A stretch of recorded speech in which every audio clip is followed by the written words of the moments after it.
ये प्रेमानंद जी महाराज बार बार क्यों कहते रहते कि नाम जपो नाम जपो। चलो इसके पीछे के कारण का खुलासा करता हूँ, लेकिन उससे पहले मेरा आपसे एक सवाल ये है कि सबसे सर्वश्रेष्ठ युग कौन सा है? हरिश्चंद्र का सतयुग, राम जी का त्रेता युग, कृष्ण का द्वापर युग, या हम पापियों का कलयुग? सबसे सर्वश्रेष्ठ है कलयुग। और ये मैं नहीं कह रहा हूँ, बल्कि ये कहना है महर्षि वेद व्यास का।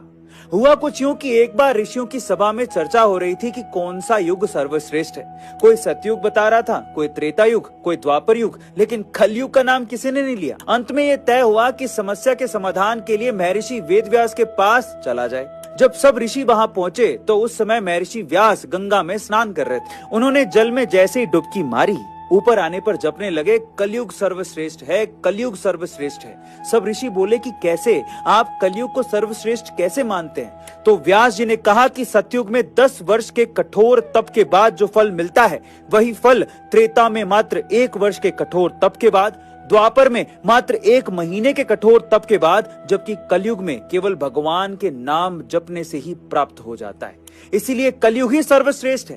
और इसीलिए प्रेमानंद जी महाराज बार बार कहते हैं कि नाम जपो नाम जपो, सिर्फ नाम ही जप लो, भली बेमन से जपो, लेकिन अपने इष्ट का नाम जरूर जपो, आप तर जाओ।